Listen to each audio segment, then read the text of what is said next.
Halo, selamat pagi anak-anak. Apa kabar semuanya? Miss Yani harap kalian selalu dalam keadaan sehat. Silakan open kamera. Bisa dengarkan suara Miss Yani? Silakan open kamera. Halo Tiara, selamat pagi. Ya, halo Quina, selamat pagi. Silakan open kamera anak-anak. Kita akan mulai untuk morning devotion kita pada pagi hari ini ya. Siapkan Alkitab. Kita ingin awali hari ini dengan doa ya. Halo, Geodi. Selamat pagi. Oke, Tiara, thank you untuk infonya. Halo, Vina, selamat pagi. Ya, kita akan morning devotion pada pagi hari ini ya, anak-anak ya. Siapkan hatimu, siapkan pikiran kita mau datang. Anak-anak, mari kita berdoa. Tuhan Yesus, terima kasih untuk kasih setiamu dalam kehidupan kami. Pagi hari ini kami boleh berkumpul bersama-sama walaupun melalui Zoom ini ya Tuhan. Tapi kami yakin dan percaya penyertaan Tuhan sempurna bagi kami. Kami mau mengawali hari ini dalam penyertaan Tuhan. Karena itu berfirmanlah buat kami semua. Singkapkan segala yang terselubung ya Tuhan. Berikan hikmat dan pengertian bagi kami. Sehingga kami boleh berjalan di dalam kebenaran firman Tuhan. Ampuni setiap dosa dan kesalahan kami. Ubahkan kehidupan kami, supaya kami berkenan di hadapan Tuhan. Hanya di dalam nama Yesus kami berdoa. Haleluya. Amin. Oke, anak-anak, kita akan membaca firman Tuhan ya. Buka Alkitabnya. Kita mau baca firman Tuhan dari Roma, pasalnya yang ke-8, ayat yang ke-28. Ya, di sini akan bacakan buat kita semua Roma 8 ayat yang ke-28. Kamu tahu sekarang bahwa Allah turut bekerja dalam segala sesuatu untuk mendatangkan kebaikan bagi mereka yang mengasihi Dia, yaitu bagi mereka yang terpanggil sesuai dengan rencana Allah. Sekali lagi, dari firman Tuhan, Roma 8 ayat yang ke-28 dikatakan, kita tahu sekarang bahwa Allah turut bekerja dalam segala sesuatu untuk mendatangkan kebaikan bagi mereka yang mengasihi Dia, yaitu bagi mereka yang terpanggil sesuai dengan rencana Allah. Ingat selalu anak-anak, apa yang kita lakukan dalam keseharian kita, kita ingat bahwa Allah turut bekerja di dalam segala sesuatu. Tentu saja mendatangkan kebaikan. Ya, baik. Di sini akan membacakan dari renungan pagi di hari ini ya. Judulnya adalah tidak ada yang disebut kebetulan. Ingat, tidak ada yang disebut kebetulan. Baik, dalam War of Paul Harvest, The Rest of the Story, Paul Harvest menceritakan sebuah peristiwa yang terjadi pada Rabu malam, tanggal 1 Maret 1950. Hari itu latihan paduan suara dimulai pukul 19.30 malam. Nyonya Paul adalah dirjen paduan suara Westside Baptist Church. Anaknya Marilyn adalah pianis paduan suara tersebut. Sebelumnya, mereka tidak pernah terlambat datang untuk berlatih. Namun entah mengapa hari itu Marilyn tertidur, sehingga untuk pertama kalinya mereka terlambat. Hal yang sama juga terjadi pada 18 anggota paduan suara Westside Baptist Church. Jadi pada hari itu segenap anggota paduan suara tersebut terlambat datang. Tidak seorang pun datang pada pukul 19.30 malam. Hal aneh bin ajaib ini belum pernah terjadi sebelumnya. Dan tahukah kita apa yang terjadi? Tepat pukul 19.30 malam, pipa gas yang terdapat di ruang bawah tanah Westside Baptist Church bocor dan tersulut pemanas ruangan, sehingga memicu ledakan yang meluluh lantahkan gereja tersebut. Pemanas ruangan tersebut berada tepat di bawah tempat latihan paduan suara. Beruntung lokasi itu kosong karena semua anggotanya terlambat datang. Nah, ketika kita membaca kisah di atas, apakah kita menganggapnya sebagai sebuah kebetulan? Nah, anak-anak ketahuilah tidak ada yang disebut kebetulan di dunia ini. Setiap orang yang kita temui, setiap peristiwa yang harus kita lalui memiliki maksud dan tujuan tertentu. Mungkin saat itu kita tidak memahaminya, tetapi percayalah, suatu hari kita akan memahaminya.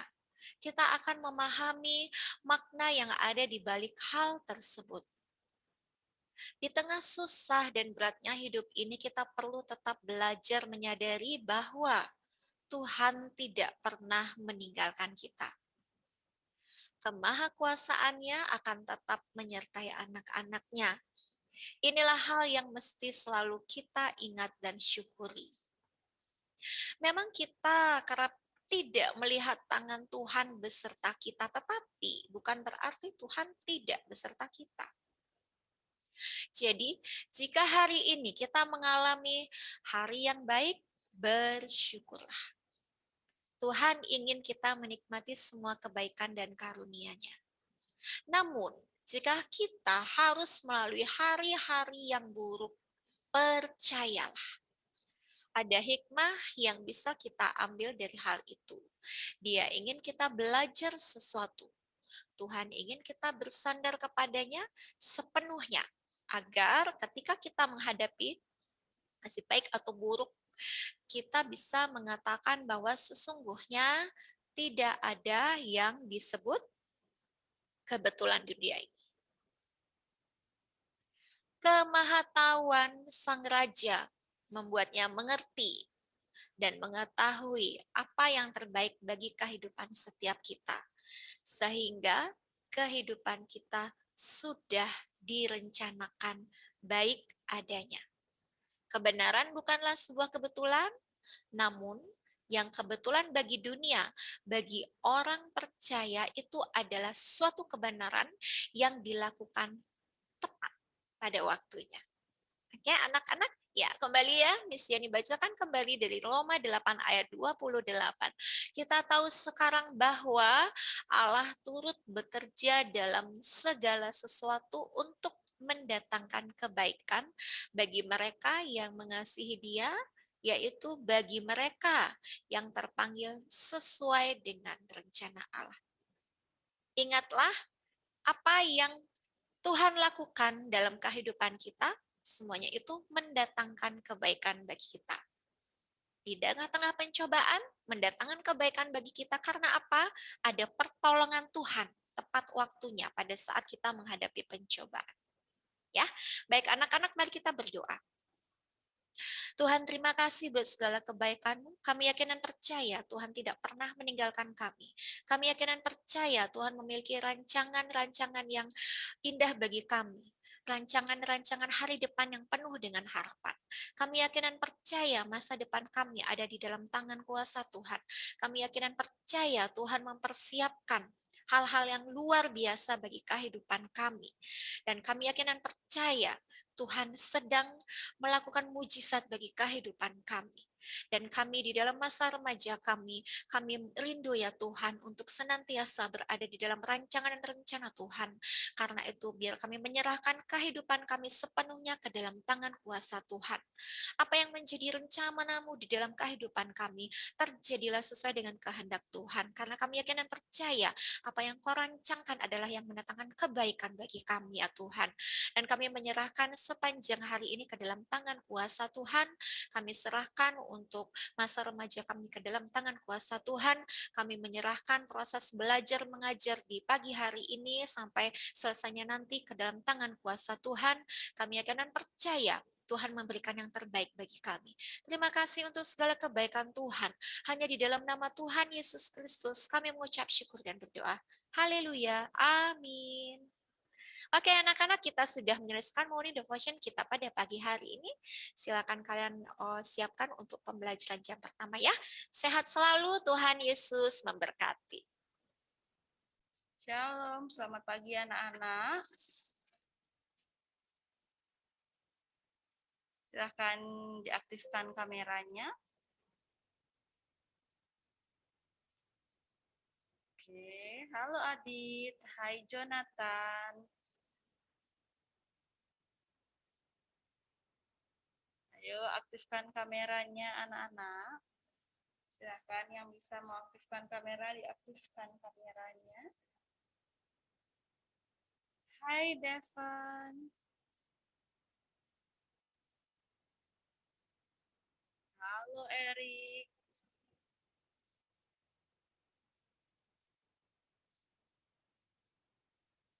Hai Kathleen.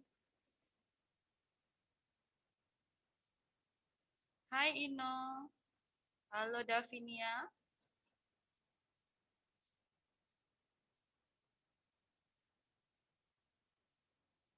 Hai Graciela. Halo Leora.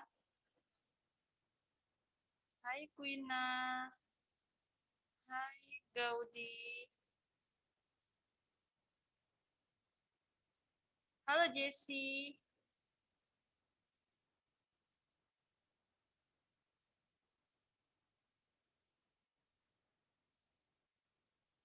Hai Evan. Hai Tiara. Halo Shalom. Aston. Silahkan aktifkan kameranya. Rapela. Dena. Karen. Ishak. Alicia.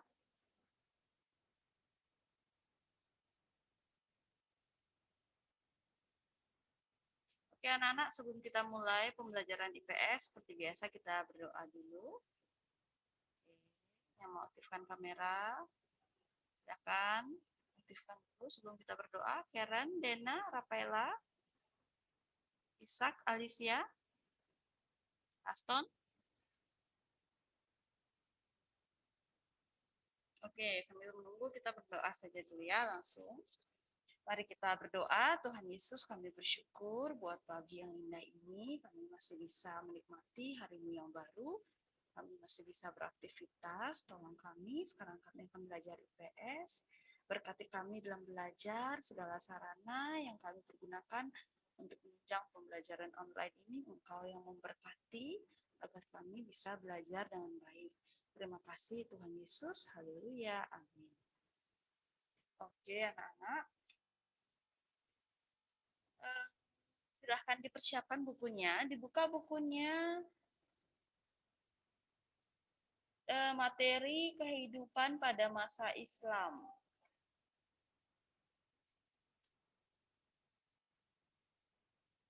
Oke, silahkan. Materi kehidupan pada masa Islam. Nah, untuk teori-teori yang berkaitan dengan proses masuknya agama Islam ke Indonesia, itu Miss Irma sudah jelaskan ya. Sebelumnya sudah Miss Irma jelaskan. Sekarang kita akan lanjutkan ke penyebaran Islam di Indonesia. Oke, anak-anak. Suara Miss Irma jelas terdengar?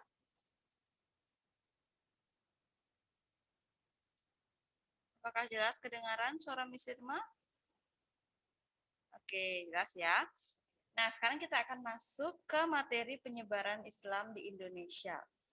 Perhatikan, kalau ada yang perlu digarisbawahi, poin pentingnya, itu nanti silahkan digarisbawahi ya. Anak-anak bisa akan sampaikan langsung. Kalau memang itu merupakan poin pentingnya, silahkan langsung digarisbawahi ya.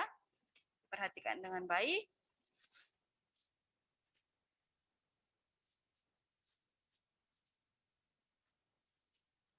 Penyebaran Islam di Indonesia. Jadi Islam merupakan agama yang cinta damai. Katakan di sana. Oleh karena itu, penyebarannya pun dilakukan dengan secara damai dan menghindari kekerasan. Ya, jadi di buku dikatakan Islam merupakan agama yang cinta damai. Jadi oleh karena itu penyebarannya pun dilakukan secara damai dan menghindari kekerasan. Ya, itu dikatakan di buku. Lalu secara garis besar penyebaran Islam di Indonesia melalui berbagai media berikut. Yang pertama, perdagangan. Ini di garis bawahi ya anak-anak judulnya. Jadi penyebaran Islam itu melalui yang pertama perdagangan. Ini di garis bawahi. Oke. Golongan pedagang diperkirakan sebagai membawa pengaruh Islam. Seperti yang kita ketahui, jadi Indonesia kan terletak di jalur perdagangan dunia. Di banyak pedagang yang dari luar itu lalu lalang ke Indonesia. Nah, seperti yang Miss Irma sudah jelaskan sebelumnya, selain mereka berdagang, mereka juga menyebarkan agama Islam ataupun Hindu-Buddha ke Indonesia. Perkiraan tersebut tidak terlepas dari letak strategis. Nah, betul ini. Kondisi tersebut menyebabkan Indonesia menjadi daerah pertemuan para pedagang. Pedagang tersebut tidak hanya orang lokal, tetapi bangsa lain. Jadi dari luar ya, anak-anak, seperti Arab, kalau yang agama Islam seperti Arab, Persia, Gujarat, dan Cina. Itu pedagang yang membawa agama Islam ke Indonesia. Kemudian, selain melakukan perdagangan, mereka juga menyebarkan agama dan kebudayaan Islam di Indonesia. Para pedagang tersebut biasanya bermukim atau tinggal sementara di daerah-daerah sekitar pelabuhan. Jadi mereka tidak hanya berdagang saja, tapi dia tinggal sementara juga di sekitar pelabuhan. Kondisi ini terjadi karena mereka harus menunggu perubahan angin pada bulan-bulan tertentu yang memungkinkan mereka kembali ke negeri asalnya. Pada saat bermukim sementara inilah mereka menyebarkan agama Islam kepada penduduk lokal. Ya, anak-anak silahkan digaris bawahi ya kalimat yang menyatakan pedagang atau bangsa yang merupakan pedagang yang menyebarkan agama Islam di Indonesia adalah Arab, Persia, Gujarat, dan Cina. Silahkan digaris bawahi anak-anak. Di paragraf pertama, Arab, Persia, Gujarat, dan Cina. Sudah? Sudah ya? Nah, sekarang kita lanjutkan. Yang tadi pertama perdagangan. Lalu yang kedua melalui pernikahan. Di garis bawahi judulnya pernikahan. Oke. Penyebaran agama Islam juga dilakukan melalui pernikahan. Banyak pedagang Islam dia menetap cukup lama di Indonesia. Jadi selain mereka ada yang tinggal sementara sambil menunggu angin di bulan Juli, mereka balik ke daerah asal mereka, ada juga yang menetap di Indonesia. Kondisi ini memungkinkan hubungan antara para pedagang pendatang tersebut ya dengan penduduk pribumi atau penduduk asli Indonesia. Jadi hubungan baik ini diteruskanlah dengan jalinan pernikahan para pedagang Islam dengan penduduk pribumi atau penduduk Indonesia. Nah, dari pernikahan ini terbentuklah keluarga yang menganut agama Islam. Ya, jadi penyebaran agama Islam di Indonesia yang tadi pertama karena para pedagang yang menyebarkan agama Islam, pedagang dari luar. Yang kedua karena pernikahan. Jadi para pedagang yang dari luar itu yang menetap di Indonesia, ya menjalin hubungan baik dengan masyarakat Indonesia, lalu diteruskanlah dengan jalinan pernikahan sehingga terbentuklah keluarga yang menganut agama Islam. Ya, ngerti ya anak-anak? Paham? Ya, itu melalui pernikahan. Lalu yang ketiga, melalui pendidikan. Penyebaran Islam di Indonesia juga dilakukan melalui media pendidikan. Media pendidikan yang digunakan untuk menyebarkan agama Islam yaitu surau, dayah, dan pesantren. Jadi itu lembaga-lembaga pendidikan yang digunakan untuk menyebarkan agama Islam. media pendidikannya. Lembaga-lembaga pendidikan Islam tersebut didirikan oleh para ulama dan guru-guru agama Islam. Melalui lembaga-lembaga pendidikan Islam tersebut, para ulama ini mendidik para santri. Jadi santri ini orang-orang yang belajar agama Islam, yang maksud santri ya, tentang agama Islam. Para santri dari berbagai daerah yang telah lulus dari lembaga pendidikan ini akan menyebarluaskan ajaran Islam di daerah asalnya melalui jalan dakwah. Jadi selain perdagangan dan pernikahan, pendidikan juga merupakan atau melalui pendidikan juga digunakan untuk menyebarkan agama Islam. Ya. Lalu yang keempat, kesenian. Garis bawahi kesenian.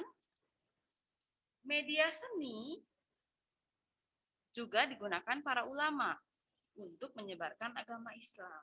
Media seni yang digunakan dalam penyebaran agama Islam diantaranya seni bangunan, pahat, ukir, tari, sastra, dan musik.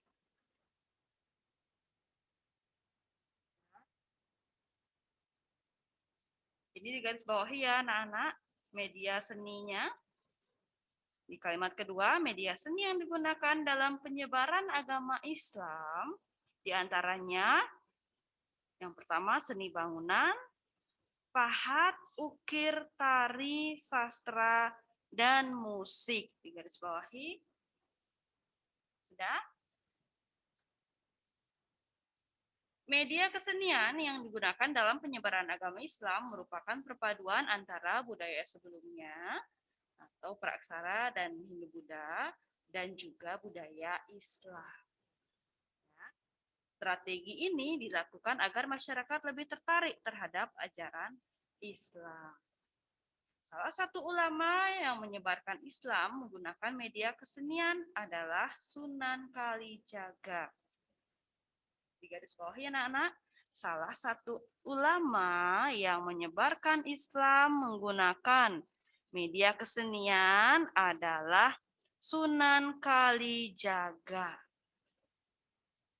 Ya, di garis bawahi. Sunan Kalijaga menggunakan media pertunjukan wayang untuk menyebarkan agama Islam. Ingat anak-anak, salah satu ulama yang menyebarkan agama Islam melalui media kesenian adalah Sunan Kalijaga. Dia menggunakan wayang, pertunjukan wayang untuk menyebarkan agama Islam. Ya, itu kesenian. Lalu yang terakhir melalui politik juga dilakukan untuk menyebarkan agama Islam. Politik, garis bawahnya anak-anak. Pengaruh kekuasaan raja sangat besar peranannya dalam proses penyebaran agama Islam di Indonesia. Ketika seorang raja memeluk agama Islam, rakyatnya juga akan mengikuti jejak rajanya. Kondisi ini terjadi karena rakyat memiliki ketaatan terhadap raja atau kepada raja. Oke, nah itu mengenai penyebaran agama Islam melalui apa saja, lalu bagaimana cara menyebarkannya, ya. Cara menyebarkan agama Islam saat itu bagaimana cara mereka, ya. Jadi ini mengenai penyebaran agama Islam. Ada yang mau ditanyakan dulu anak-anak sebelum Miss Irma lanjutkan? Ada yang mau ditanyakan dulu? Kalau yang sudah paham silahkan berikan reaction. Yang sudah cukup paham, silahkan berikan reaction. Baru beberapa, yang lainnya gimana? Tadi ada Jesse, Jonathan, Adit, Aston, Graciela. Yang lainnya, apakah dengar penjelasan Miss Irma yang tidak mengaktifkan kamera nih terutama? Banyak yang langsung close kamera ya. Yang matikan kamera. Oke, dah ya. Bisa dilanjutkan? Oke. Sekarang kita lanjut ke pengaruh Islam terhadap masyarakat Indonesia. Silahkan dibaca dulu 5 menit anak-anak, baru Miss Irma jelaskan ya di bidang-bidang tertentu yang merupakan efek dari pengaruh Islam terhadap masyarakat Indonesia. Dibaca dulu 5 menit, setelah itu baru bisa menjelaskannya.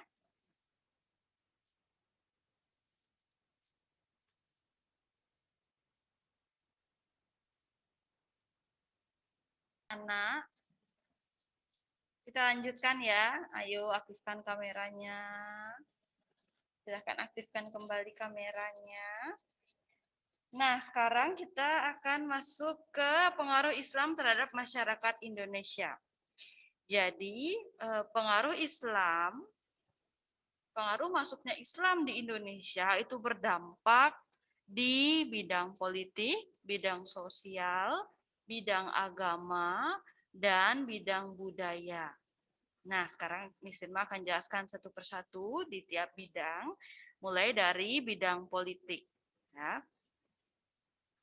Jadi sebelum Islam masuk di Indonesia, telah berkembang kerajaan-kerajaan Hindu-Buddha. Karena yang pertama masuk ke Indonesia itu kan kerajaan Hindu-Buddha atau agama Hindu-Buddha, lalu barulah agama Islam. Jadi kedatangan Islam menyebabkan kerajaan-kerajaan Hindu-Buddha mengalami kemunduran. Dalam perkembangannya, peranan kerajaan-kerajaan Hindu-Buddha digantikan oleh kerajaan-kerajaan Islam. Pada masa Islam, konsep kerajaan ini berubah menjadi kesultanan. Di garis bawah ya anak-anak, mulai dari kalimat dalam perkembangannya atau mulai dari kalimat dalam perkembangannya peranan kerajaan-kerajaan Hindu-Buddha digantikan oleh kerajaan-kerajaan Islam. Lalu lanjutkan ya, ditandai pada masa Islam konsep kerajaan berubah menjadi kesultanan. Jadi sebelumnya di Hindu-Buddha, pada masa Hindu-Buddha itu kan berupa kerajaan. Lalu masuklah agama Islam, kerajaan tersebut berubah menjadi kesultanan. Ya, itu di bidang politik. Dalam sistem kesultanan, nilai-nilai Islam menjadi dasar dalam pengendalian kekuasaan saat itu. Oke. Pada masa Islam, raja menggunakan gelar sultan, bukan lagi raja ya, karena tidak kerajaan. Di awal kerajaan pada masa Hindu-Buddha, lalu pada masa Islam itu berubah menjadi sultan atau kesultanan. Nah, pada masa Islam, raja itu menggunakan gelar sultan, kemudian ada juga sunan, lalu susuhunan, panembahan, dan maulana. Itu gelarnya, gelar raja pada masa Islam. Ya. Kemudian nama raja ini juga disesuaikan dengan nama-nama Islam atau Arab. Jadi nama raja saat itu ikut juga menyesuaikan dengan nama-nama Arab atau nama-nama Islam. Islam menolak anggapan kedudukan manusia sama dengan Tuhan, sehingga kultus raja sebagai dewa pada masa Hindu-Buddha dihilangkan. Jadi itu perubahan-perubahan yang terjadi di bidang politik dari masa Hindu-Buddha ke masa Islam. Ajaran Islam menyebutkan manusia merupakan wakil Tuhan di dunia saat itu ya. Jadi dikatakan ajaran Islam itu menyebutkan manusia merupakan wakil Tuhan di dunia. Dalam menjalankan roda pemerintahan, sultan didampingi oleh ulama. Jadi raja itu berubah namanya menjadi sultan, bukan lagi raja. Nah, sultan pada masa Islam itu didampingi oleh ulama dalam dia menjalankan roda pemerintahan. Itu di bidang politik ya, anak-anak, pengaruh Islam terhadap bidang politik di Indonesia saat itu. Oke, itu yang pertama. Lalu kita lanjutkan ke bidang sosial. Dikatakan pada masa Hindu-Buddha itu terdapat pelapisan masyarakat yang disebut sistem kasta. Ada yang masih ingat anak-anak kasta pada masa Hindu-Buddha apa saja? kasta, waisya, sudra, satria, dan lain sebagainya ya. Nah, itu pada masa Hindu-Buddha. Jadi sistem kasta pada masa Hindu-Buddha itu membedakan masyarakat menjadi golongan Brahmana, Ksatria, Waisya, dan Sudra. Tetapi pada masa Islam, kasta itu sudah tidak ada lagi, tidak diterapkan lagi seperti pada masa Hindu-Buddha, itu perubahannya.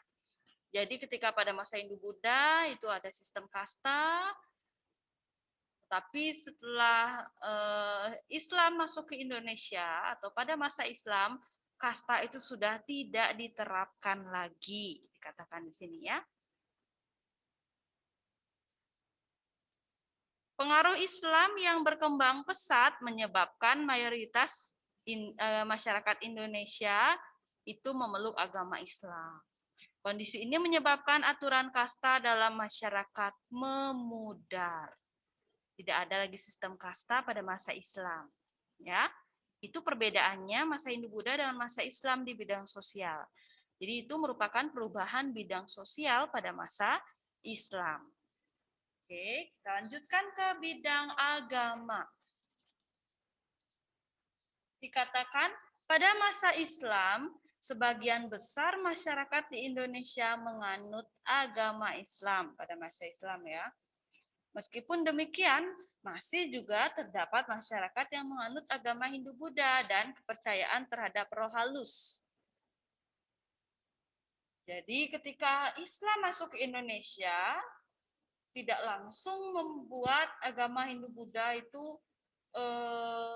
benar-benar pudar gitu ya, atau bukan berarti ketika agama Islam masuk ke Indonesia, agama Hindu-Buddha itu langsung tidak ada. Tidak ada lagi yang menganut agama Hindu-Buddha. Bukan berarti seperti itu ya anak-anak. Dikatakan di sini, ketika agama Islam masuk ke Indonesia, agama Hindu-Buddha masih ada beberapa yang menganut agama Hindu-Buddha. Tetapi memang dikatakan di sini, mayoritas masyarakat Indonesia memang saat itu memeluk agama Islam. Ya. Itu di bidang agama perubahannya. Kemudian kita lanjutkan ke bidang budaya. Kebudayaan Islam ini memberi warna pada kebudayaan lokal. Perpaduan kebudayaan lokal dan Islam menghasilkan akulturasi dalam berbagai bidang kehidupan. Jadi perpaduan agama Buddha dan Islam itu menghasilkan percampuran budaya. Ya. Hasil dari akulturasi atau pencampuran budaya tersebut adalah yang pertama seni bangunan, yang kedua ada seni ukir. Ya. Seni bangunan kebudayaan Islam ini turut mempengaruhi kehidupan masyarakat Indonesia dalam bidang seni bangunan, terutama masjid.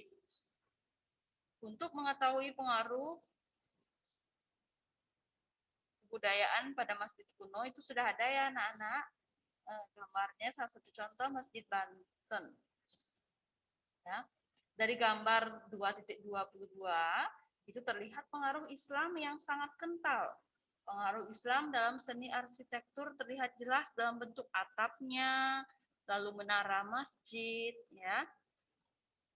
Berdasarkan gambar 2.22, diperhatikan ya. Deskripsikan bentuk atap dan menara masjid peninggalan kerajaan Islam. Nah, jadi bisa dilihat dari segi bangunannya, dari model-model bangunannya itu memang terlihatnya bagaimana seni bangunan Islam.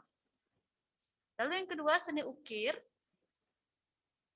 Seni ukir yang berkembang pada masa Islam ini merupakan modifikasi dari masa-masa sebelumnya atau masa kerajaan Hindu-Buddha. Akan tetapi dalam agama Islam terdapat larangan untuk membuat patung dan melukis makhluk hidup. Jadi kalau ketika kerajaan Hindu-Buddha, pada masa kerajaan Hindu-Buddha, itu ada yang namanya patung ya anak-anak. Jadi patung itu melukiskan makhluk hidup. Tapi saat masa Islam itu dikatakan dilarang, ya tidak boleh membuat patung menyerupai makhluk hidup. Nah, itu bedanya seni ukir. Oke, itu pengaruh Islam terhadap masyarakat Indonesia. Ada yang mau ditanyakan dulu?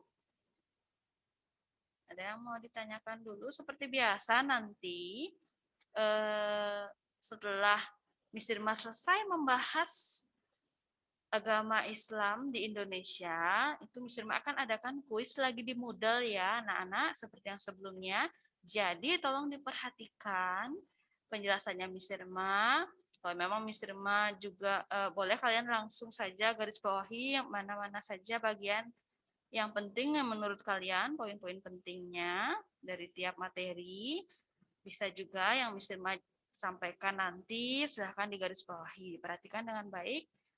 Memang Miss Irma minta ini tolong ditandai, digaris bawahi. Poin pentingnya silahkan ditandai atau digaris bawahi ya, sehingga kalian nanti lebih mudah mengerjakan kuis, lebih mudah belajarnya.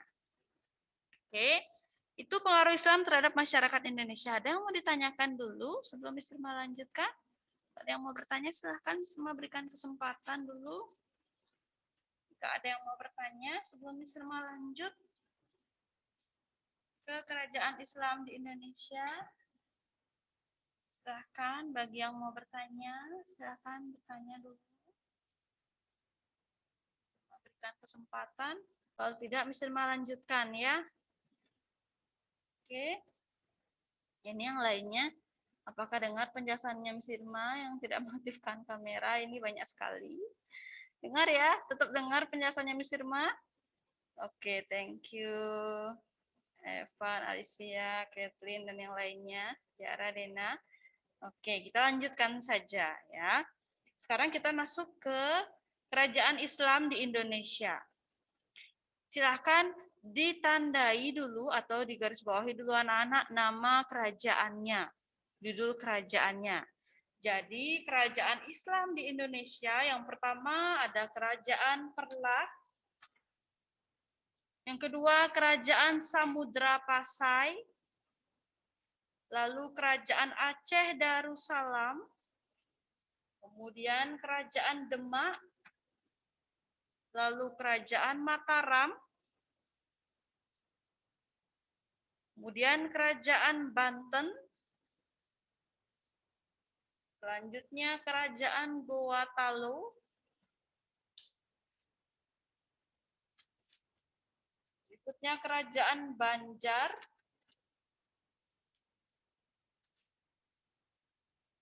dan Kerajaan Ternate dan Tidore. Oke, silahkan ditandai dulu. Nah, Miss Irma akan jelaskan satu persatu masing-masing kerajaan ya, biar lebih detail. Sudah, Nana? Kita akan mulai dari Kerajaan Perlak. Ya, Miss Irma akan jelaskan, nanti kalau ada bagian yang harus di garis bawahi, Miss Irma akan sampaikan ya. Jadi menurut para pakar, dikatakan di sini, menurut para pakar, Kerajaan Perlak ini merupakan kerajaan Islam yang pertama di Indonesia. Ya. Kerajaan Perlak didirikan oleh Sultan Alauddin Syed Maulana Abdul Aziz Shah pada tahun 840. Ditandai ya anak-anak pada tahun berapa? Silahkan ditandai tahunnya berapa. Kerajaan Perlak didirikan oleh Sultan Alauddin pada tahun 840. Ditandai tahunnya. Pada tahun 840. Tandai. Oke. Saya lanjutkan. Ia menganut aliran Syiah yang dibawa pedagang Gujarat, Arab, dan Persia. Kerajaan Perlak berusaha menjalin hubungan dengan kerajaan-kerajaan lain saat itu. Hubungan itu terlihat saat Sultan Magdum Alauddin berdaulat, menikahkan putrinya bernama Putri Ganggang Sari dengan Raja Samudra Pasai. Sultan Malik As-Saleh. Ya.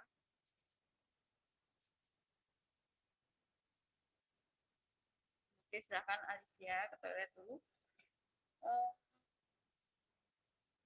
Sultan terakhir Perlak adalah Sultan Magdum Alaidin Malik Abdul Aziz Johan. Ya, yang berdaulat 1267 sampai 1292. Jadi untuk kerajaan Perla, anak-anak, oh ya, masih ada lanjutannya di belakangnya, diperhatikan. Barangkali ada poin pentingnya lagi. Kerajaan Perlak mengembangkan sistem ekonomi berbasis maritim karena terletak di pesisir utara Sumatera. Sebagian besar penduduk Perlak berprofesi sebagai pedagang. Di garis bawahi yang Miss Irma sebutkan ya, sebagian besar penduduk Perlak berprofesi sebagai pedagang.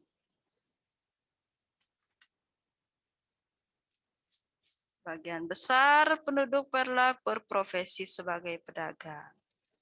Mereka berdagang dengan bangsa Arab, Persia, dan India.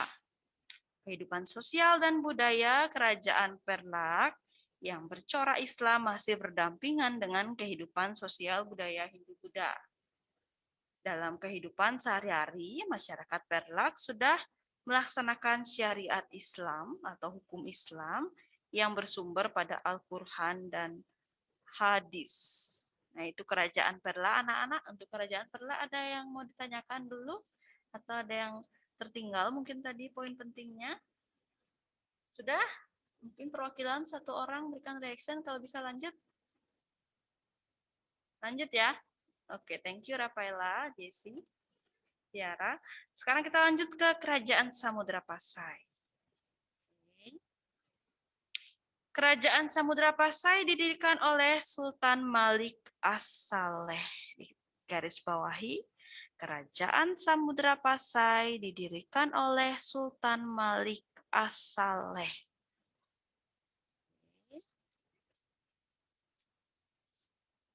Lanjutkan. Secara berturut-turut, Sultan yang memerintah Samudra Pasai yang pertama, Sultan Muhammad Malik Zahir. Yang kedua, Sultan Mahmud Malik Zahir. Yang ketiga, Sultan Zainal Abidin Malik Zahir. Yang keempat, Sultanah Nasraziyah. Yang kelima, Abu Zain Malik Zahir. Dan yang keenam, Mahmud Malik Zahir. Ini tidak perlu digarisbawahi ya. Oke. Sumber sejarah kerajaan Samudra Pasai ini diperoleh dari batu nisan Sultan Malik As-Saleh yang berangka tahun 696 atau 1297 Masehi. Oke. Catatan Marco Polo atau seorang pedagang dari Venesia yang singgah di Perlak pada 1292 dan catatan Ibnu Batutah. Jadi ini sumber sejarahnya anak-anak ya. Sumber sejarah tidak perlu ya, tidak usah digarisbawahi.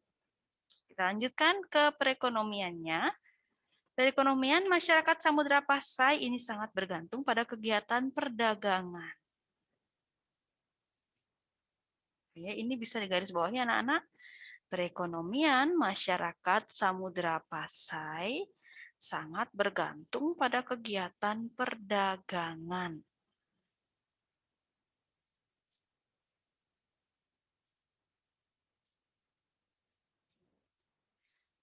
Lanjutkan, letak Samudra Pasai ini berdekatan dengan Selat Malaka yang menyebabkan perekonomian Samudra Pasai berkembang pesat. Komoditas yang diperdagangkan masyarakat Samudra Pasai antara lain lada, sutra, dan kapur barus. Itu diperdagangkan. Oke. Letaknya yang strategis ini menyebabkan banyak pedagang singgah di Samudra Pasai. Pedagang-pedagang tersebut berasal dari Cina, Arab, Persia, Siam, Turki, dan Gujarat. Di bidang agama, Ibnu Batutah menyebut kerajaan Samudra Pasai dikunjungi para ulama dari Persia, Syria, dan Isfahan. Selain itu, Ibnu Battuta menyatakan penguasa Samudra Pasai yang sangat taat beragama dan menganut mazhab Syafi'i. Oke, itu mengenai kerajaan Samudra Pasai ada 2 poin penting ya, betul ya anak-anak? Oke, sudah bisa lanjut? Oke, thank you Tiara. Kita lanjut ke Kerajaan Aceh Darussalam. Kerajaan Aceh didirikan oleh Sultan Ali Mukhayat Shah pada 1530.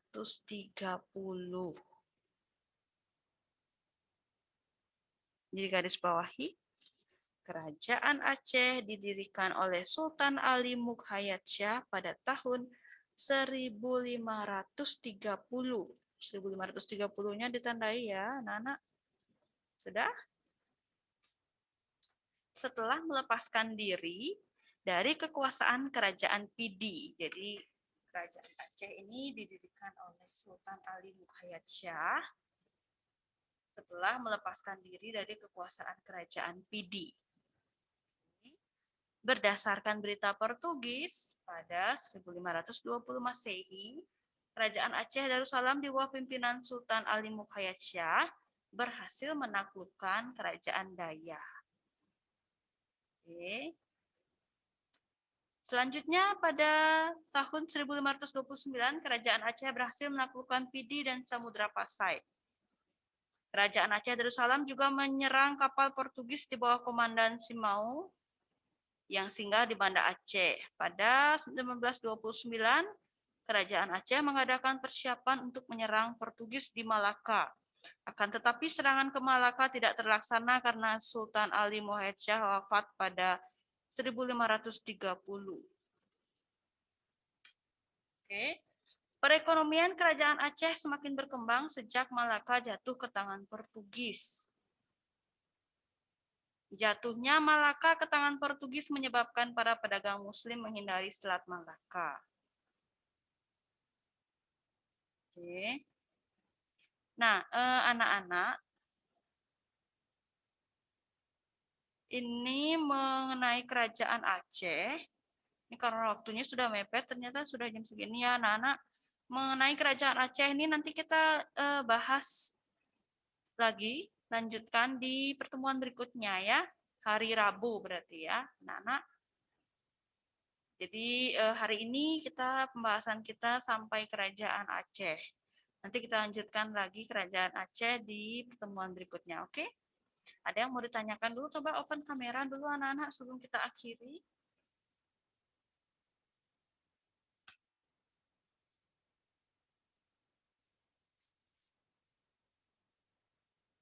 Ada yang mau ditanyakan dulu?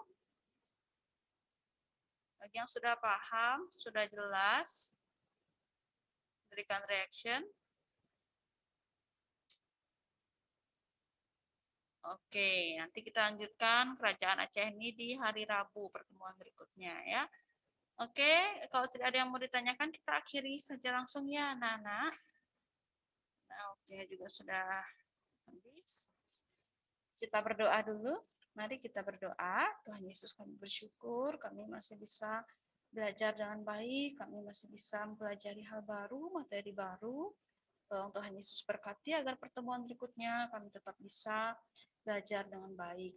Terima kasih Tuhan Yesus. Haleluya. Amin.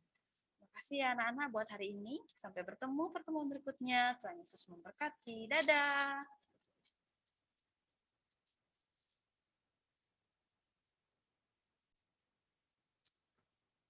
Selamat pagi anak-anak semuanya. Baik, oke.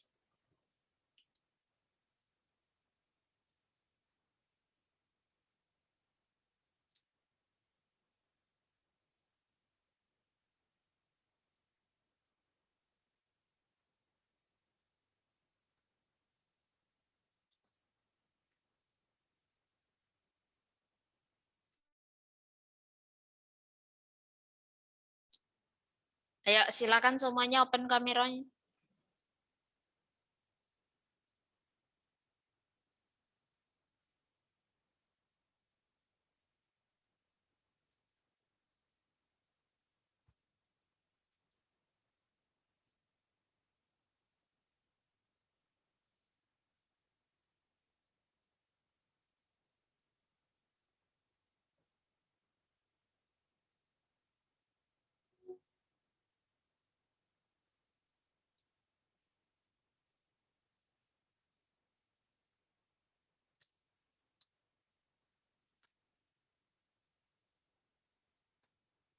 Oke, Tiara, Miss sudah baca chatnya. Ya, yang lainnya silakan semuanya open kamera. Kalau tidak, Miss tidak akan mulai pembelajaran.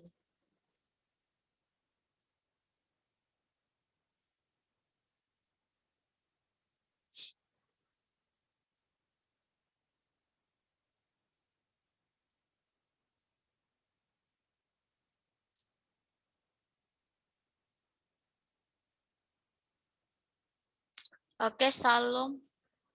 Miss sudah baca chatnya, silakan. Ayo, yang tidak bisa open itu hanya Tiara dan Salom. Yang lainnya silakan kameranya di-on-kan.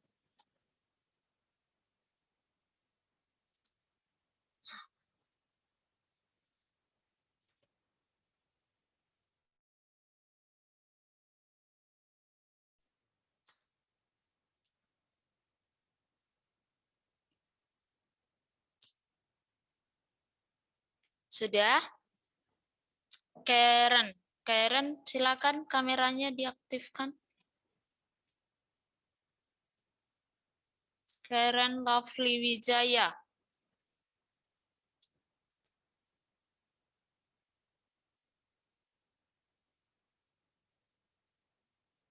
Halo Karen. Baik, anak-anak sekalian, selamat pagi dan selamat bergabung kembali. Kita akan memulai pembelajaran kita. Nah, sebelum kita akan memulai materi pembelajaran kita pada hari ini, izinkan Miss mau absen dulu untuk mencek kehadiran anak-anak semua.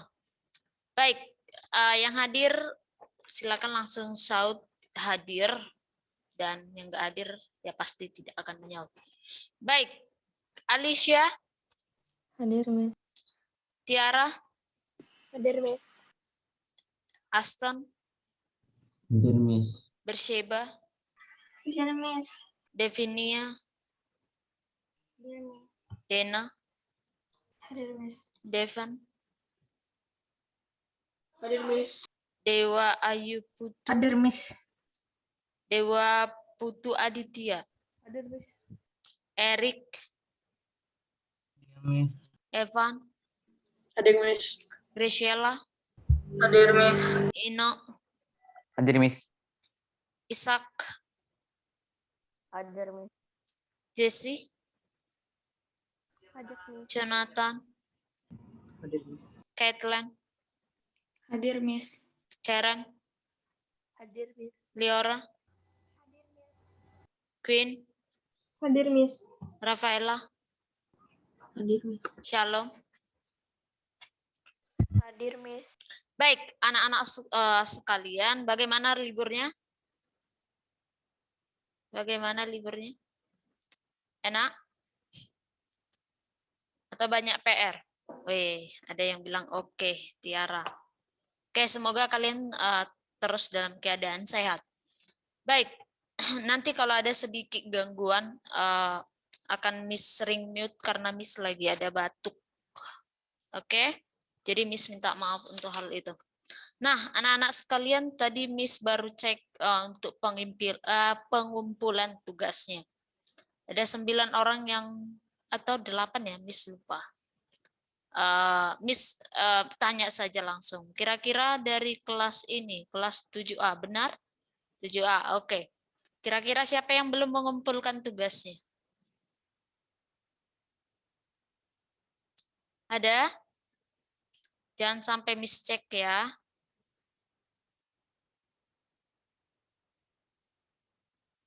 Ada? Gak ada yang mengaku?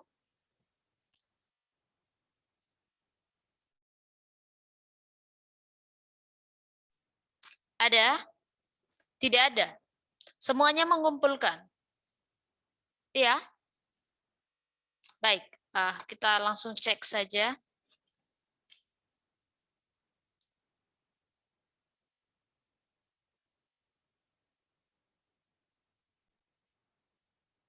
Oke, kelas 7A. Silakan diperhatikan apakah kalian benar mengumpul atau mungkin ada salah di sistem atau lain sebagainya. Pengumpulannya ada di sini. Pengumpulan tugas puisi rakyat, pantun, syair, dan gurindam. Benar kelas 7A ya. Ini ada 23 anggota, 9 dikumpul. Ini coba dilihat, hanya 9 orang yang mengumpul.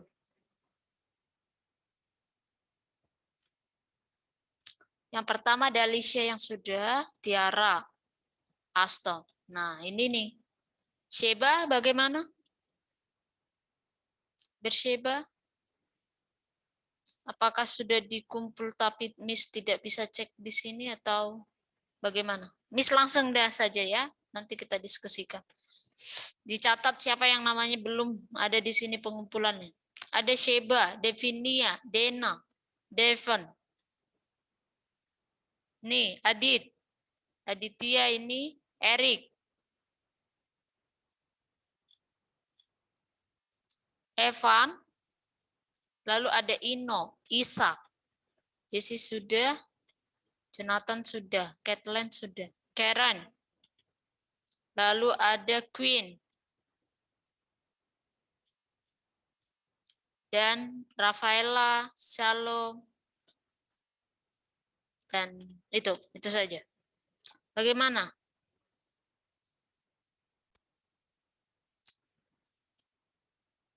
Ini bukan yang PPT. Ini yang tugas.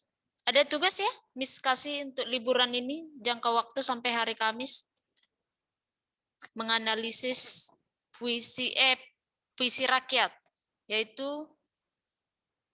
pantun, syair, dan gurindam yang dicari dari berbagai sumber. Benar? Oke, Miss tanya dulu yang tidak mengumpulkan. Devon.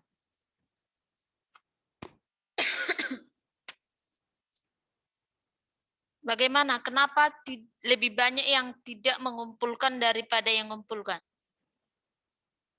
Devon ada? Ada, Miss. Kenapa tidak mengumpulkan tugasnya? Saya mungkin aja pas dulu internetnya nge-lag, Miss. Sering, Miss. Selama 1 minggu ini nge-lag. Tapi sudah dikerjakan, Devon. Tapi sudah dikerjakan. Belum. Nah, internetnya yang nge-lag atau bagaimana? Siapa Odi? Gaudia, Miss. Gaudia. Oke, Sheba, kenapa kamu tidak mengerjakan? Tidak mengumpulkan tugasnya?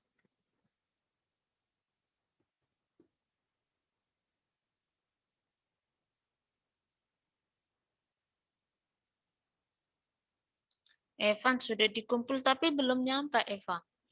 Miss cek dari mana? Tadi kan sudah dilihat teh, memang kosong ya?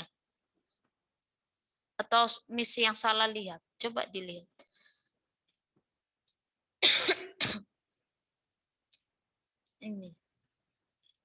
Ini ada Salom, Rafaela. Ada Evan. Ini kan belum kekumpul kan Evan kan? Tidak ada pengumpulan. Ino juga, Ishak juga, Karen. Ada Queen. Ini banyak lagi. Bersheba, Devinia, Devon, dan lain sebagainya. Bagaimana? Oke, baik. Karena memang penilaian itu penting, Miss tidak mau melanjut materi kalau pengumpulan tugasnya tidak semuanya. Maka Miss beri waktu kepada anak-anak sekalian sampai jam 10 tugasnya sudah harus dikumpul. Oke? Kira-kira cukup waktunya? Cukup enggak cukup harus kamu kerjakan. harus selesai juga. Jadi yang tidak mengumpul silakan sekarang dikerjakan, langsung dikumpul ke Moodle. Nah, siswa-siswi yang anak-anak sekalian yang sudah mengumpul, Miss minta tolong supaya kalian belajar mandiri dulu. Silakan dibaca-baca bukunya yang bagian halaman, dibuka bukunya. Yang tidak mengumpul boleh kameranya dimatikan, tidak apa-apa. Biar kamu fokus untuk mengerjakan tugasnya. Sheba, Evan silakan dikerjakan. Atau kamu tadi bilang sudah ya, tapi belum.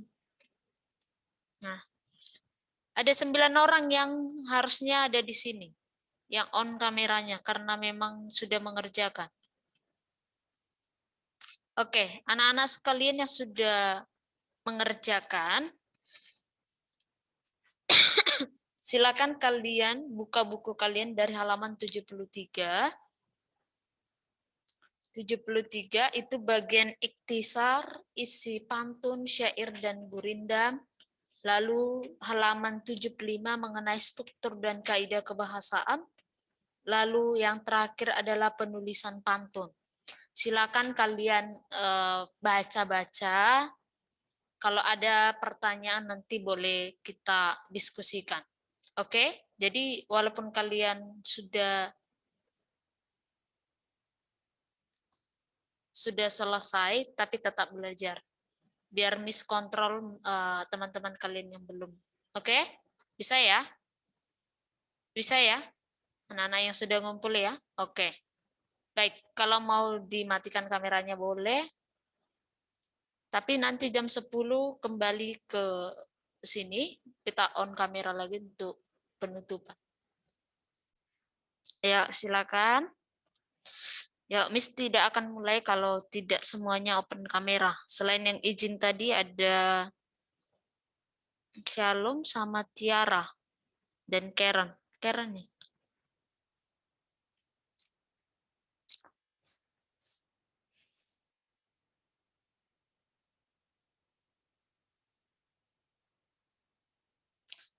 Baik, terima kasih yang sudah langsung open kamera. Dan yang udah mengerjakan, sudah selesai? Sudah? Sudah anak-anak? Oke, Aditya sudah katanya. Lalu, Karen juga sudah. Selain yang 9 orang tadi ya, selain 9 orang yang awal, oke, baik gini. Mau tidak mau, Miss harus ambil suatu keputusan. Jadi begini, karena Miss kasih waktu kepada anak-anak sekalian, tapi lebih banyak daripada kalian itu tidak mematuhi aturan yang ada. Padahal kalau Miss tanya apakah waktunya sudah cukup, biasanya kalian tidak ada yang merespon. Seolah-olah kalian sudah mampu mengerjakan tugasnya.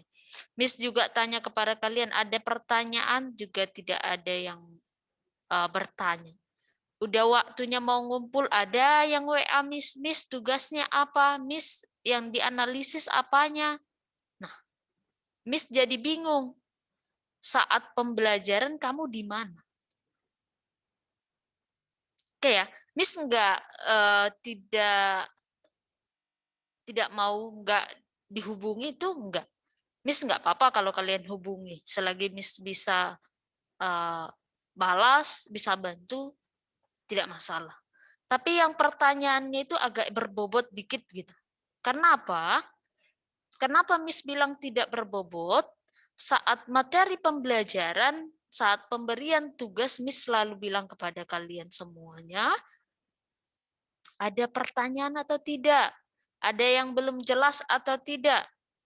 Nah, dari kalian itu tidak ada yang memberi komentar atau bertanya atau minta untuk dijelasin kembali, itu tidak ada. Tapi nanti ada WA yang masuk ke Miss, atau mungkin ini nih, ada beberapa orang Miss nggak sebut namanya. Baru ditanya, tugasnya apa Miss? Wow, Miss bingung kayak gitu. Berarti ya wajar kamu tidak mengerjakan sampai hari ini karena kamu juga nggak tahu apa tugasmu. Di grup nggak pernah ada yang saling bertanya ya? Di grup WA kalian? Tidak ada? Ada, Miss. Tapi enggak semuanya gitu. Setidaknya mengingatkan. Contohnya kalau kamu lupa ya tanya di grup kalian. Teman-teman, tugas kita mata pelajaran bahasa Indonesia apa ya? Saya lupa gitu. Atau kalian tulis deh catatannya di catatan buku kalian, tugas bahasa Indonesia dikumpul hari sekian. Tugasnya apa? Kalau kalian yang bertanya yang berbobot ke Miss masih semangat untuk menjawabnya. Ini tidak. Ditanyanya apa? Tugasnya apa, Miss? Wow. Berarti saat Zoom seperti ini kamu tidak mendengarkan Miss. Padahal di sini Miss sudah kuar-kuar sana sini. Tapi lebih banyak yang tidak mendengarkan. Kelas kalian ada 22 orang, yang ngerjakan 9 orang. Kecewa enggak? Miss kecewa. Dari 22 orang hanya 9 orang yang taat. Atau bisa Miss bilang dari 22 orang hanya 9 orang yang benar-benar mendengarkan Miss mengajar. Yang lainnya kemana? Miss harap ini jadi pembelajaran untuk anak-anak sekalian. Ini mungkin bagi kalian cerewet sekali Miss-nya. Kok Miss-nya aneh gitu, atau mungkin berbagai komentar kalian lontarkan di hati kalian. Tapi yang Miss ingatkan, bersyukur kalian masih ada di SMP. Saat kalian menempuh jenjang yang lebih tinggi lagi, kalian akan ngerasain bahwa guru atau dosen yang mengajari kalian tidak mau tahu. Mau kalian kumpul tugasnya terserah, mau dikumpul ya baik, mau nggak dikumpul sampai mau wisuda juga nggak masalah. Nah, di sini kalian diajari untuk taat, untuk punya tanggung jawab. Kalau dilatih mulai dari sekarang, nanti kamu akan terbiasa. Oke? Paham ya? Udah ngantuk, Asta? Sudah ngantuk?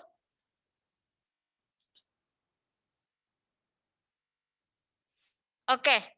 Nah, kesepakatan dari Miss, anak-anak semua, dari 22 orang, 9 orang yang ngerjakan, berarti kisaran berapa orang itu?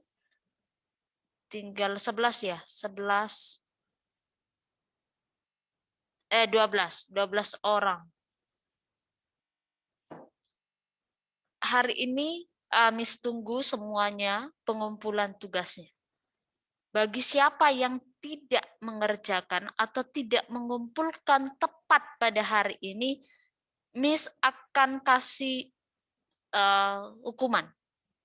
Supaya anak-anak sekalian bertanggung jawab. Hukumannya Miss akan keluarkan kamu saat pembelajaran Miss hari Kamis. Oke? Ini supaya kalian sedikit punya keinginan untuk mengerjakan. Karena berbagai tugas yang mungkin bisa kalau Miss cek sekarang masih ada tugas kalian yang belum kalian kumpul dari awal. Dari semester awal sebelum mid semester. Maka Miss tegaskan kepada anak-anak sekalian. Sampai nanti jam 23:59 kalian belum mengumpulkan tugasnya, Miss akan keluarkan Zoom pada hari Kamis. Dan Miss pastikan nilai sikapnya C. Oke? Jadi silakan diperhatikan.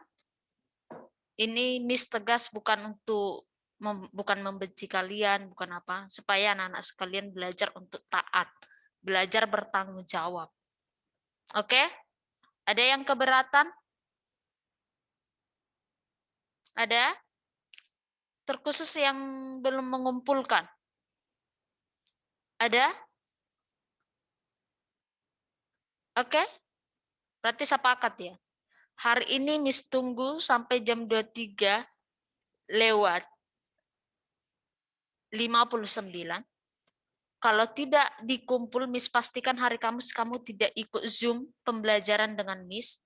Dan Miss pastikan nilai sikapnya C. Oke? Karena main lembut kepada anak-anak sekalian sepertinya Miss-nya kurang ini ya. Kurang tegas sepertinya pada kalian, makanya ada berbagai hal yang menganggap acuh. Oke?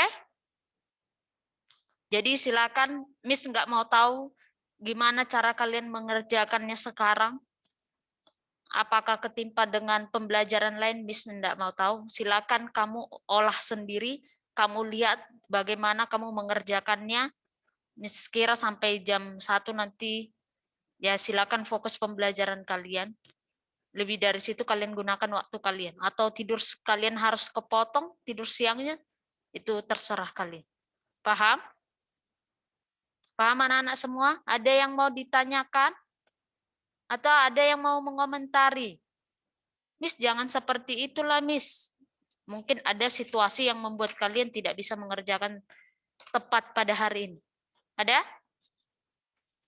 Baik, maka diingat itu, silakan dikerjakan.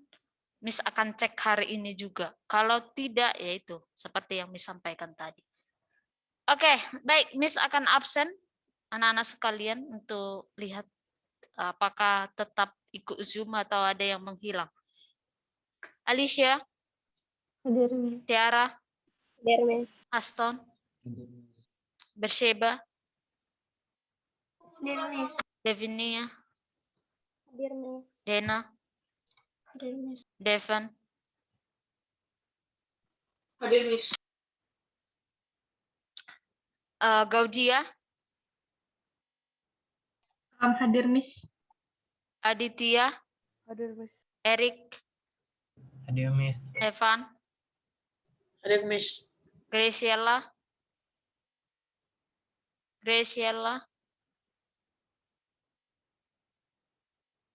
ada Graciela, oh keluar ya. Ino,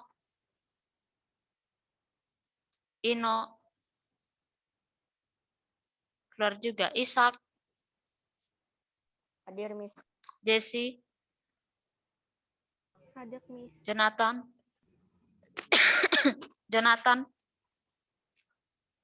Kathleen, Hadir, Miss. Karen, Liora, Queen, Hadir, Miss. Rafaela, Hadir, Miss. Shalom. Hadir, Miss. Oke, baik anak-anak, sampai di sini pembelajaran kita. Miss minta maaf apabila ada kesalahan ucap atau tutur kata yang lainnya. Sampai ketemu di hari Kamis, Tuhan Yesus memberkati.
Bapa di dalam kerajaan surga, Bapa yang kami sembah dalam nama Tuhan Yesus Kristus, kami bersyukur Bapa, kami telah melewati seminggu kami berlibur Bapa.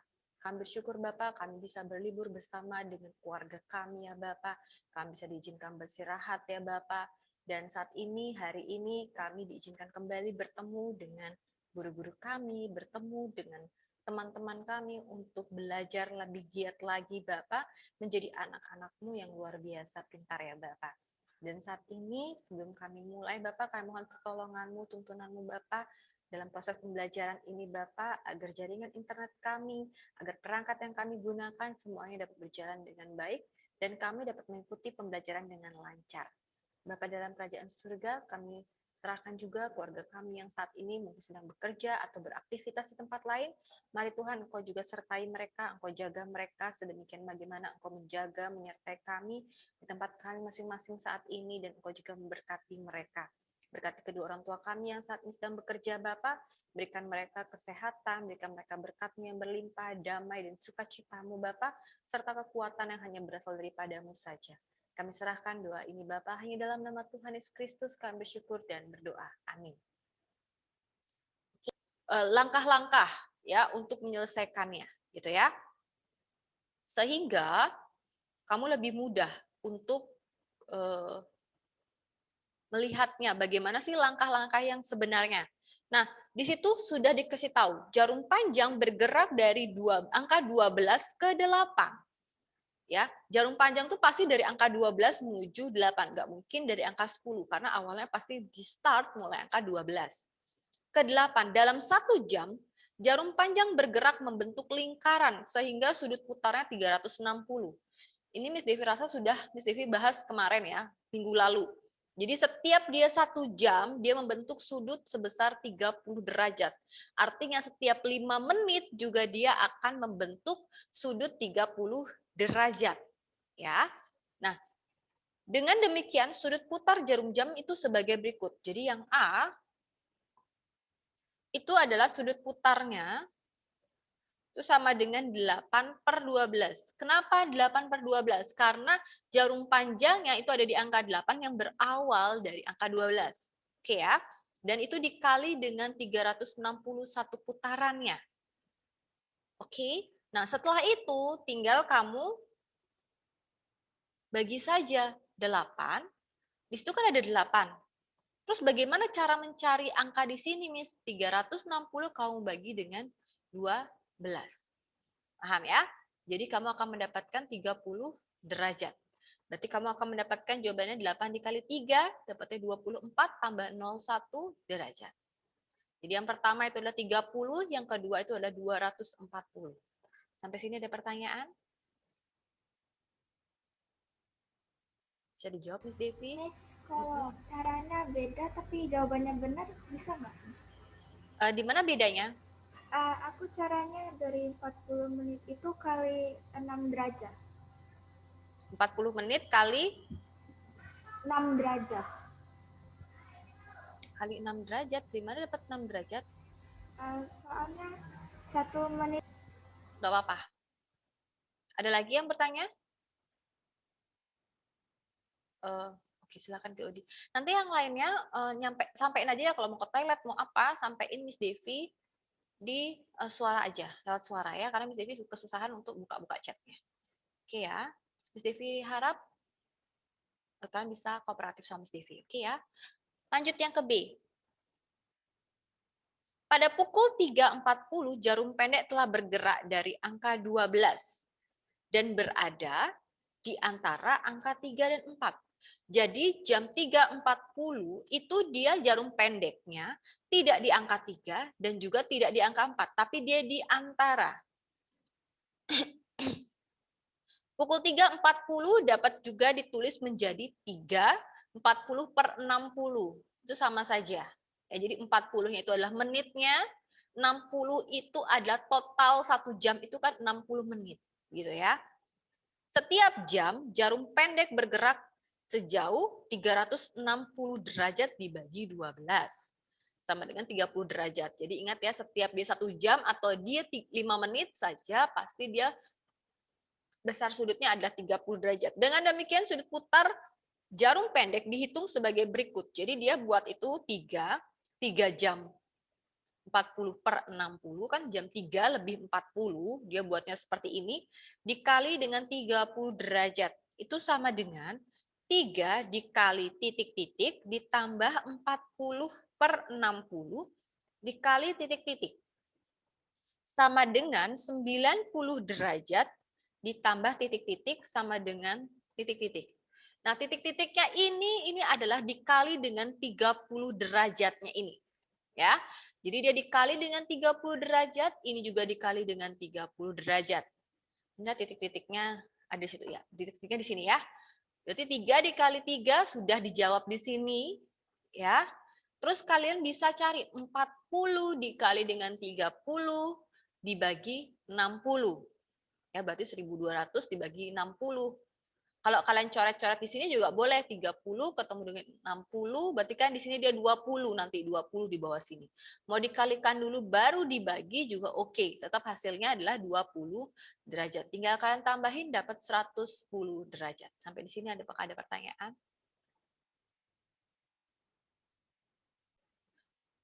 Pendek dan jarum panjangnya berdasarkan perhitungan yang tadi, yang sudah disusun tadi. Sudut antara jarum pendek dan jarum panjang itu adalah 240, jadi sudutnya dia, sudut jarum panjang dikurangin dengan sudut jarum pendeknya. Berarti dapatnya 130. Jadi Miss Devi rasa itu gampang ya, tinggal diisi jawabannya saja.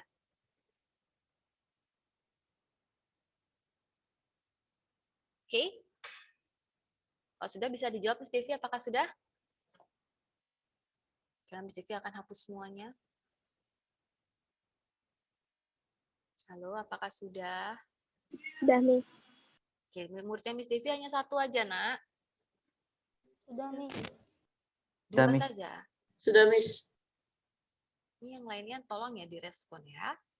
Oke, Miss Devi akan lanjut ke nomor 2. Ke gambar jam yang kedua maksudnya ya. Jam yang kedua itu menunjukkan pukul 9:25. Nah, itu sama saja ya. Sudut putar jarum panjang 5/10. Sebagai berikut, sudut putarnya itu adalah 10 dikurangi 5/12 dikali 360 derajat sama dengan titik-titik dikali 30 derajat sama dengan titik-titik. Tinggal kalian isi saja. Berarti kalau dia bilang 5/10 gitu kan, sudut putar jarum panjang itu dari angka 5/10 gitu ya. Karena dia 925. Berarti tinggal 5/12 saja. Oke. Terus dari mana Miss ngitungnya semuanya? Tinggal kalian masukkan saja. Sorry, harus di sini dia oke. Karena di sini sudah ada angka 30, artinya 12 sudah dibagi langsung sama 30. 360 sudah dibagi langsung dengan 12. Jadi nggak pakai angka 12 lagi di bawahnya. Oke ya. Setelah itu tinggal kalian kalikan dengan 150 derajat. Gampang ya, tinggal mengisi saja. Ini baru yang A. Baru yang A. Nah, bagaimana dengan yang B? Tinggal kalian ikutin. Berarti 10 dikali 30 derajat dikurang 9, 25/60 dikali 30 derajat. Gitu ya. Sama dengan 300 dikurang titik-titik dikali 30 derajat ditambah 25/60 dikali titik-titik itu sama dengan 300 derajat dikurang 270 derajat ditambah titik-titik derajat. Terus ada 300 derajat dikurang titik-titik. Dapatnya titik-titik gitu ya. Nah, tinggal kalian ikutin aja gitu ya. Ini kali ke sini sudah dapat yang ini. Nah, sekarang dia dikurang. Berarti ini itu adalah dikali 30 derajat. Siapa yang dikali 30 derajat? 9 pastinya ya. Mesti dibedain warnanya saja. Sudah di situ ada 9 ya. Ingat dengan cara yang pertama, kalau udah seperti ini berarti 9 dikali 30, 25/60 juga dikali dengan 30. Berarti ini 30 derajat. Ya. Nah, selanjutnya di sini 300 dikurang 270. Terus ini tinggal kalian kalikan. 25 kali 30 dibagi 60. Atau ini kalian bisa bagi juga gitu ya. Kalau kalian mau kalikan silakan dikalikan. Kalau kalian mau bagi juga silakan dibagi. Nanti ini akan mendapatkan 12,5. Selanjutnya tinggal ditambah ya, 270 ditambah 12,5. Hati-hati penjumlahan koma, itu dia 270 ditambah 12,5. Gini ya, bukan 270 ditambah 12,5. Oke ya, paham ya? Ini dapatnya 282. 282,5 nih ya. Ini dapat 8, ini 2, ini 5, ini 2. Oke. Selanjutnya tinggal dikurangi. Sama pengurangannya juga hati-hati. 300 dikurangin 282,5. Terus ini bagaimana, Miss? Ini dianggap dia komanya 0. Gitu ya. Kalian punya 82, berarti dapatnya 18. Karena ada koma 5, pasti dia dapatnya 17,5. Sampai di sini, paham ya? Hati-hati dengan pengurangan desimal. Ya, Miss Devi harap kalian sudah tidak ada yang salah lagi dalam pengurangan dan penjumlahan desimal. Karena kalau salah, ini salah, ini salah, ini juga salah. 3 sudah salah. Kalau sampai pengurangan dan penjumlahan desimal salah. Paham ya? Lanjut yang C. Sudut antara jarum pendek dan jarum panjang dihitung berdasarkan langkah A dan langkah B. Berarti sama kayak tadi yang A ya. Itu ya. Berarti yang pertama dikurangin yang kedua. 150 yang panjang dikurangin yang pendek. Dikurangin 17,5. Dapatnya 132,5. Oke. Terima kasih Bapak buat hari yang Kau berikan hari ini Tuhan. Kami telah selesai belajar matematika. Mari Tuhan Kau berkati apa yang kami telah bahas Tuhan. Biarlah melalui kesalahan-kesalahan kami dapat belajar memperbaiki diri Tuhan, mendapatkan pengetahuan-pengetahuan baru lagi, agar kami lebih giat lagi Bapak untuk mempelajari setiap soal-soal.